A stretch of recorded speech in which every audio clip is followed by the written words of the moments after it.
Америк нэгдсэн улсын ерөнхийлөгч Дональд Трамп анхны гадаад улс дахь төрийн айлчлалаа Сауди Араби улсад хийж байна. Америк нэгдсэн улсын ерөнхийлөгч Дональд Трамп Турк улс дахь Украины дайныг зогсоох хэлэлцээрт оролцох боломжтой гэлээ. Турк улсын засгийн газрын эсрэг зэвсэг тэмцэл өрнүүлж ирсэн курдуудын бүлэглэл татан буугдаж байгаагаа зарлалаа. Олон улсын эрүүгийн шүүхэд хоригдож байгаа Филиппин улсын ерөнхийлөгч асан Родриго Дутерте Даваа хотын даргын сонгуульд ярил байгуулжээ. Оройн тэрэг үзэгчтэй AFP агентлагийн албан ёсны сурвалжтайгаар дэлхийд дахин дөрвөж байгаа цагийн мэдээллийг та бүхэн таймлал өргөх болно.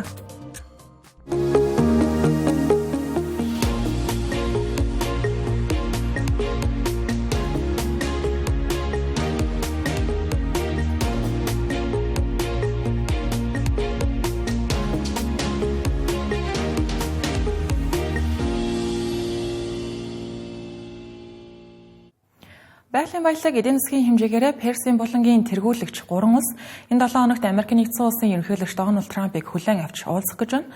Тодорхойлбол Катар, Арабын нэгдсэн Эмират, Сауди Араби их 3 улс Дональд Трамп 2 дахь бүрэн эрхийнхээ хугацаанд анхны төрийн айлчлалаа энэ 7 хоногт эдгээр улсуудад хийж байна.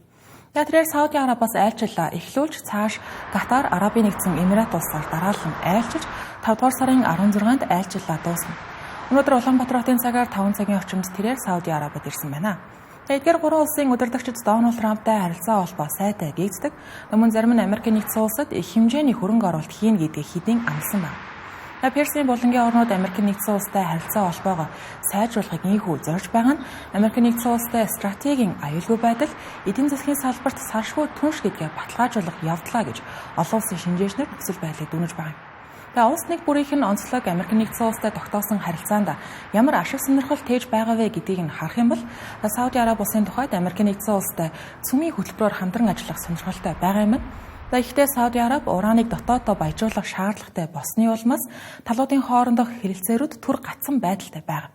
Хэрвээ Дональд Трампын цагаараа Сауди Араби дахь цөмийн хөтөлбөрүүдийг дэмжвэл энэ нь Америк нэгдсэн улсын Израиль улстай тогтоосон харилцаанд сэв суулгаж болзошгүй. Цөмийн хөтөлбөрөөс гадна хөрөнгө оруулалт худалдааны гэрээ хэлэлцээрүүд мөн энд яригдана. Дональд Трамп өнгөрсөн 3 дугаар сард хэлэхдээ хэрвээ Сауди Араби улс Америк нэгдсэн улсад $1.8 хөрөнгө оруулна гэвэл айршлал хийхэд бэлэн байна гэж мэдэгдэж байсан. Сауди Араби энэхүү тоог батлаагүй байгаа ч гэлээ энэ оны 1-р сард 4 жилийн хугацаанд Америк нэгдсэн улстай $600 тэрбум худалдаа хөрөнгө оруулалтын гэрээ байгуулахаар төлөвлөж байгаа гэдгээ зарлаж байсан. Сауди Араби улс нь улсынхаа эдийн засгийг газрын тосны хамаарлаас багасгахыг зорж байгаа ч гэлээ энэхүү шилжилтийг санхүүжүүлэхийн тулд одоо ч өндөр үнээр газрын тос экспортлох шаардлагатай. Гэхдээ Дональд Трамп газрын тосны үнийг бууруулах бодлого баримталж байгаа нь энэхүү зорилгод нь саад учруулж болзошгүй.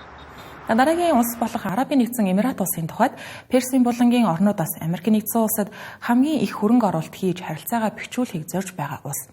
Өнгөрсөн 3 дугаар сард Арабын нэгдсэн Эмират улс ирэх 10 жилийн хугацаанд $1.4 хөрөнгө оруулалтыг Америк нэгдсэн улсад оруулна гэж зарлаж байсан. Энэ хөрөнгө оруулалт нь хиймэл оюун, хагас дамжуулагч, үйлдвэрлэл, мөн эрчим хүчний салбарт төвлөрөх юм байна.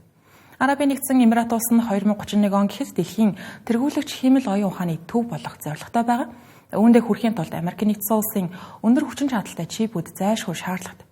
Америк нэгдсэн улсын ерөнхийлөгч асан Жо Байдны цагаагааны үед Америк нэгдсэн улс нь Арабын нэгдсэн Эмират улс руу хийх экспортод хязгаарлалт тавьсан байдаг. Тэгсэн хэдиж Дональд Трампын энэ удаагийн айлчлалын дараагаар тэдгээр хоригууд сулж маадгүй байна. Харин Катар улсын тухайд Америк нэгдсэн улстай маш өргөн цар хүрээний аюулгүй байдлын хамтарсан гэрээтэй Персийн булангийн улс аа. Катарт Америк нэгдсэн улсын ойролт орон дахь хамгийн том цэргийн бааз байрладаг. Уг баазыг бүс нутгийн цэргийн ажиллагаанд нэн чухал болохыг Америк нэгдсэн улсын төрийн департаментаас тодорхойлж хэлж байгаа. Түүнчлэн өнгөрсөн жил 2 орны цэргийн гэрээг дахин 10 жилээр сунгасан. Гэхдээ анх 1992 онд байгуулсан хамтын ажиллагааны гэрээнд шинээр нэмэлт өөрчлөлтүүд оруулсан байна. Нэгэн сануулгад 2022 онд Америк нэгдсэн улс Катар улсыг НАТОгийн бус гол холбоотон улснаа гэж албан ёсоор зарласан байдаг нь Катар улсыг стратегийн түвшинд чухал холбоотон улсаа гэж үзнийг нь илтгэсэн хэрэг болсон байна. Үүнээс гадна Катар улс нь газ хэмжээрээс Афганистан зэрэг олон хямралт чухал зуршлагчийн үүрэг гүйцэтгэсээр ирсэн улс гэдгийг анхаарах хэрэгтэй. Катар нь Сирийн шинэ ерөнхийлөгч Ахмад Ал-Шараатай ойр харилцаад. Катар улс Дональд Трампын айлчлалын үеэр Сирийн эсрэг авсан хоргийг цуслах асуудлыг хөндөхөөр төлөвлөж байгаа гэдгийг албан ёс сурвалжид мэдээлж байна. Учир нь Катароос Америк нэгдсэн улсын зөвшөөрөлгүйгээр Сирд ямар нэгэн байдлаар санхүүгийн тусламж үзүүлэхээс боломжилж байгаа юм. Дүгнэлт хэлбэл Дональд Трампын энэ удаагийн айлчлалын гол зорилго нь Америк нэгдсэн улсын ашиг сонирхолд нийцэх шинэ хэлэлцээрүүдийг байгуулж, эдгээр гурван улстай илүү гүн гүнзгий харилцаа тогтооход оршиж байгаа юм. Энэ пүрэв гарагт Турк улсад Америк нэгдсэн улс, Орос улбаны улс, Украин улсын ерөнхийлөгч нар цугларч магадгүй нөхцөл байдал үүсээд байна. Өчигдөр Украин улсын ерөнхийлөгч Володимир Зеленский Турк улсад Орос улбаны улсын ерөнхийлөгч Владимир Путинтэй бичлэн уулзах хүсэлтэй шууд яриа хэлэлцээ хийхэд бэлэн гэдгээ мэдээлж байсан. Тэгвэл өнөөдөр Америк нэгдсэн улсын ерөнхийлөгч Дональд Трамп энэхүү уулзалтанд өөрийн биеэр оролцоход нээлттэй тодорхой үр дүн гарч чадна гэвэл уулзалтанд оролцохоор Турк улсыг зорих боломжтой гэсэн байна.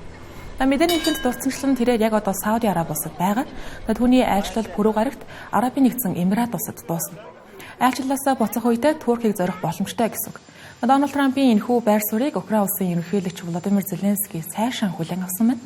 Тэрээр ерөнхийлөгч Дональд Трамп энэхүү уулзалтыг бүрэн дэмжиж байгаа нь ихэнх хэлэлцээр байгуулах ажилд онцгой хувь нэмэртэй гэсэн байна. Одоогийн байдлаар Кремлээс энэ пүрэв гарагт болох уулзалтанд Владимир Путин оролцох хэсэг. Оролцохгүй юм гэхэд өөр ямар нэгэн дипломат төлөөлөгч нь очих хэсэг тухай албан ёсоор мэдэгдээгүй хэврээ байна.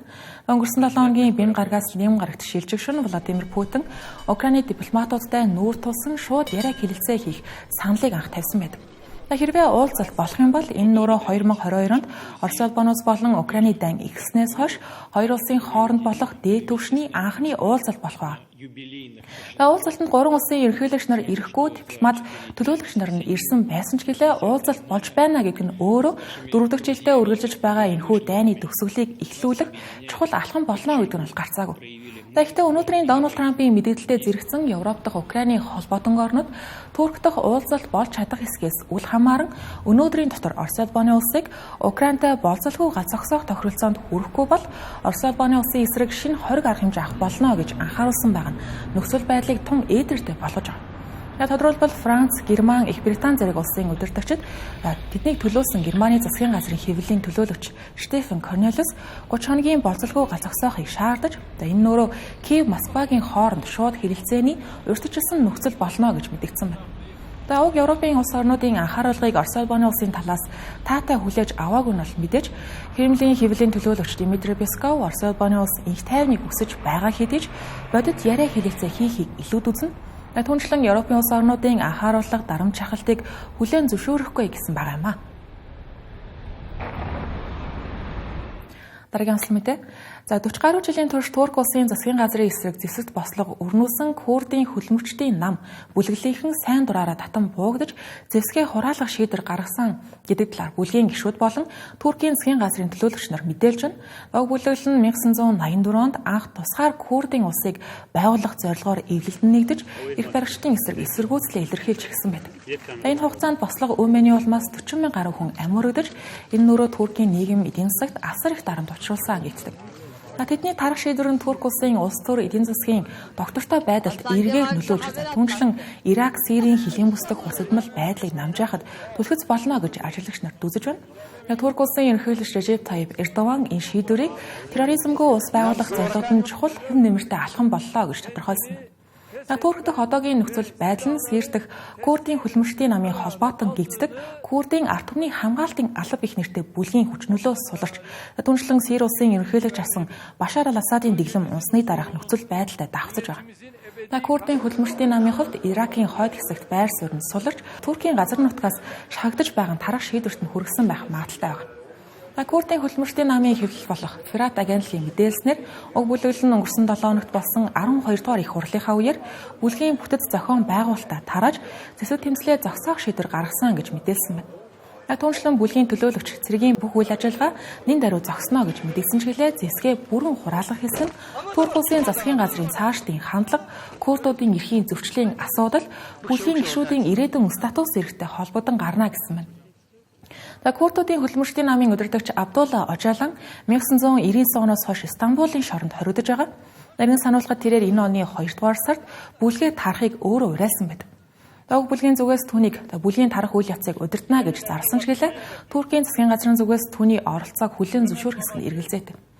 Сирийн ард түмний хамгаалалт бүлгийн тухайд Курдын хөдөлмөрчдийн намын тарах шийдвэр ямар хариу үйлдэл үзүүлэх гэсгээ одоогийн байдлаар хараахан мэдээлэл өгöd ард түмний хамгаалалт бүлэг өмнө нь Абдулла Ожоланы тарах тухай уриалга өөрсдөд нь ямар ч хамааралгүй гэж мэдэгдэж байсан. Уг бүлгийн Америк нэгдсэн улсын дэмжлэгтэйгээр Исламын улс бүлэглэлийн эсрэг тэмцдэгчлээ Турк улс тэднийг Курдуудын хөдөлмөрчдийн намыг харьяа бүлэглэлээ гэж үздэг юм. Уг бүлэглэлд тарж байгаа Турк улсын дотоод улс төр эдийн засагт үзүүлэх нөлөө юу байх вэ тухайд тодруулах юм бол Туркийн Курдууд ихээр оршин суудаг зүүн өмнөд бүсийн эдийн засгийг хөгжүүлэх боломжийг нээж өгнө гэж Турк улсын ерөнхийлөгч Режеп Тайип Эрдоган үзсэн байна. Учир нь өнгөрсөн хугацаанд энэхүү бүлэглэлийн зохион байгуулсан бослого Өмнөний улмаас Туркийн засгийн газраас Курдуудыг өвөлсгсөн тэдэнд ээлгүй бодлого шийдвэрүүдийг гаргадаг байсан. Энэ бүлгийг тарсантай холбоотойгоор зогсож альва асуудлыг ардчилсан аргаар шийдэх түвшинд хүрэж өгөх боломжтой байж болох юм. Энэ бүхний ард зэвсэг хураах бодит механизм Курдын эрх зэр дэх ард түмний хамгаалалт бүлэглэлийн ирээдүй зэрэг олон түүхтэй асуудлууд хүлээгдэж байгаа. Эдийн засагт үзүүлэх нөлөөллийн тухайд Курдын хөдөлмөрчдийн намын тарах шийдвэрийн дараа Турк улсын хөрөнгийн зах зээл өсөлтөд хаагдаж үндэсний валют болох лирагийн ханшин докторчиж эхэлсэн байна. Филиппин улсын парламентын сонгуулийн дуун гарсан байна. Үүнтэй холбогдуулан олон нийтийн анхаарал Филиппиний ерөнхийлөгч асан Родриго Дутерте дээр төвлөрч байгаа. Учир нь хүн төрөлхтний эсрэг гэмт хэрэгт буруутгагдсан Нидерландын Гаг хотох олон улсын эрүүгийн шүүхийн шоронд саатуулгдсан байгаа тэрээр 80 наснда Давоо хотын дараагаар дахин сонгогдсон байна. Сонгуулийн саналын хуудсуудын 60% нь тоологдоход Дутерте 405 мянган санал авч хамгийн ойрын өрсөлдөгчөөсөө 49 мянган саналаар хол тасархаа тэргүүлж байсан. Харин саналын 97% нь тоологдож дуусахад нийт 65%-аас дээш хэмжээний санал авч ялалт байгуулах нь тодорхой болсон байна. Урд өмнө олон улсын эрүүгийн шүүхэд саатуулгадж байх үедээ сонгуульд нэр дэвшиж түүгээр зогсохгүй ялалт байгуулсан тохиолдол байхгүй. Дутерте 3 дугаар сард баримтлагдсан Гаг руу шилжүүлэгдсэн байдаг. Түүнийг ерөнхийлөгч байх үедээ хар тамхины картелүүдийн эсрэг эхлүүлсэн кампанид ажиллана 30 мянган гаруй хүний амь насанд хүрсэн хэрэг болсон тул түүнийг олон улсын эрүүгийн шүүхээс хүн төрөлхтний эсрэг гэмт хэрэгт үйлцэн гэх хэрэгээр шалгаж байгаа. Ховрчны дийлэнхэн тухайн үед ядуу буур орлоготой залуу хүмүүс байсан гэдэг. Дутерте баримтлагдсаныхаа дараа нийтэд цацагдсан бичлэгтээ өөрийн бодлого шийдвэртээ үнэнч байж гарсан үр дагаврын өмнө хариуцлага хүлээнэ гэж байсан. Олон улсын хүний эрхийн байгууллагууд түүний удирдсан кампанит ажлыг хүчтэй эсэргүүцэж хүний эрхийн ноцтой зөрчлөө гэж үздэг ч гэлээ Родриго Дутерте Филиппин улсын ард иргэдийн дунд нэр хүндтэй хിവэрэ үдийг хүрсэн байгаа нь ийхүү сонгуул ялалт байгуулахад хүрсэн. Түүний баримтчилгааг дэмжигчдийнх нь эсэргүүцлийг өдөөж завуулмаар Давоо хотод 3 дугаар сард болсон 80 насны төрсөн өдрөөр нь олон зуун мянган дэмжигч нь түүнийг нутаг буцаахыг шаардаж байсан удаатай. Одоо түүнийг хэрхэн тангар бүргүүлж хотын даргын үүргийг гүйцэтгүүлэх нь тодорхойгүй хിവэрэ байна. Түүний охин дэд ерөнхийлөгч Сара Дутерте Гаг дахь олон улсын эрүүгийн шүүхийн өмгөөлөгчд болон Филиппин дахь хуульчид энэ асуудлыг шийдвэрлэхээр ярилцаж байгаа гэж мэдээлсэн байна. Энэ хооронд хотын даргын үүргийг төр орлон гүйцэтгэгчээр өөр хүн томилогдох нь мэдээж Уг албан тушаалд Дутертегийн хүү Себастьян нэр дэвшин өрсөлдөж байсан тул аавынхаа оронд төр орлон гүйцэтгэгчээр нь ажиллах боломжтой байж болох байна. Дутертегийн гэр бүлийнхэн ихэнх нь улс төр тодорхой албан тушаал хаашдаг. Энэ удаагийн сонгуульч гэсэн өөрсдөө биш юмаа гэхэд харьяа намууд нь өрсөлдсөн байна. Тухайлбал түүний охин Сара Дутертегийн эсэл Сенатын суудлын төлөөх өрсөлдөөнд урьдчилсан санал асуулгуудаас илүү амжилттай оролцсон байна. Сара өөрөө энэ удаагийн сонгуульд бол нэвшээгүй. Гэхдээ сонгуулийн үр дүн түүний улс төрийн цаашдын карьерт нь ирээдүйд нь нөлөөтэй байх нь бол гарцаав. Түүнийг өнгөрсөн 2 дугаар сард улсын хөрөнгө зарсан болон ерөнхийлөгч тэргүүн хадагтай парламентын даргаыг занал хийсэн үг хэлсэн гэх үндэслэлээр албан тушаалаас нь турх хугацаанд төлөвлөсөн байна. Одоо Сенатын сонсголд орох гэж байгаа. Түүнийг буруутай гэж үзэх юм бол улс төрд албан тушаал ирэхгүй болно. Түүнчлэн 2028 оны ерөнхийлөгчийн сонгуульд нэр дэвших эрхээ алдах байна. Түүний импичментыг батлахын тулд Сенатын нийт 24 гишүүний 16-ийн дэмжлэг шаардлагатай. Тэрээр сонгуулийн дуун гарч байх үеэр засгийн газрыг хянан шалгах, хариуцлагатай сөрөг хүчин байхын төлөө тэмцээр байх болно гэдгийг ярьсан байна. Сонгуулийн үр дүнгийн ерөнхий дур зургийг нь харах юм бол энэ удаад Филиппин улсын 69 сая гаруй иргэд сонгууль өгөхөөр бүртгүүлсэн. Нийт улс даяар Сенат, төлөөлөгчдийн танхим, муж хотын даргуудын албан тушаалд 18320 хүн нэр дэвшин өрсөлдсөн. Үүнд Сенатын 24 суудлын 12 болон төлөөлөгчдийн танхимын бүх 317 суудал багтаж байгаа. Саналын 97%-ыг тоолж дуусгаад ерөнхийлөгч Маркос Жуниорын дэмжигчид Сенатын 12 суудлын 6-ыг нь авахар тэргүүлж байна. Харин Родриго Дутертегийн дэмжигчнэрт болон түүний холбоотнууд нийт 5 суудал авах төлөвтэй байна. Харин үлдсэн нэг нэр дэвшигч нь 2 улс төрийн гэр бүлтэй хоёулантай холбоотой тул Сенатын сонгуулийн үр дүн хэний талд нааштай гарч байгааг тодорхой хэлэхэд хүндрэлтэй байна. Цэнгэр телевизийн гадаад мэдээний хөтөлбөр үргэлжилж байна. Хөтөлбөрийн хэсэгт би зарим мэдээллийг товчоор хүргэнэ.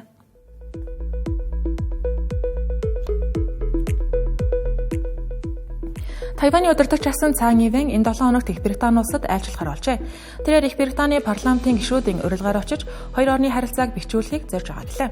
Түүний айлчлалыг Хятад Тайваны хурцдмал харилцаа үргэлжилж байгаа. Энэ үед тусгаарлагдсан Тайваныг олон улсад таниулах зорилготой гэж ажиглагч нар тайлбарлаж байна. Тайванд өнгөрсөн онд удирдагчийн сонгуул болж уг албыг 2 удаа дараалан хашсан Цаан Ивэний араас түүний намаас нэр дэвсэн Лайчинтэй сонгуульд ялалт байгуулсан байдаг.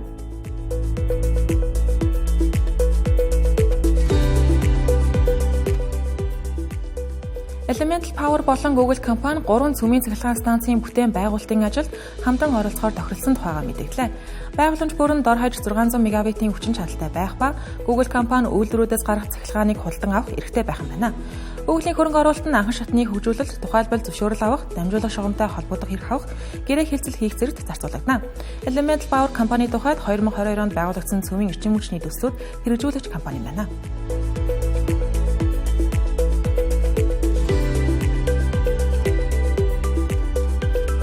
Энэтхэг улсын ерөнхий сайд Нарендра Моди Пакистан улсын эсрэг явуулж байгаа цэргийн ажиллагааг түр зогсоосон гэлээ. Тэр өнгөрсөн 7 хоногт 4 өдрийн турш үргэлжилсэн Кашмирийн бүс нутаг дахь мөргөлдөөний дараа ард иргэдэд хийсэн анхны мэдээлэл шин Дели хотоос хийсэн энэ юм а. Энэ үеэр тэрээр террорист бүлэглэлийг дэмжигч улс орнуудын эсрэг тууштай тэнцэхээ хэлсэн байна. Мөн цаашид энэтхэг улсын эсрэг дахин халдлага гарвал цохих арга хэмжээг өргөн сар хүрээнд авна гэлээ.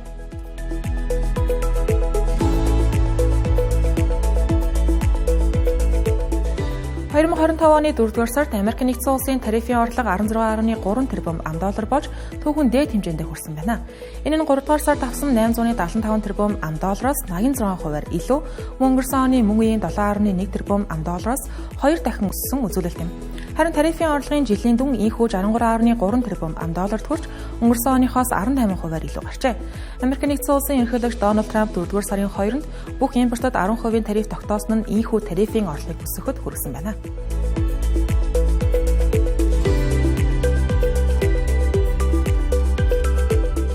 Олон улсад өрнөж байгаа цаг үеийн мэдээллийг та бүхэнд албан ёсны сурвалжтайгаар хүргэлээ. Дараагийн гадаад мэдээний хөтөлбөрөөр иргэ олцъя.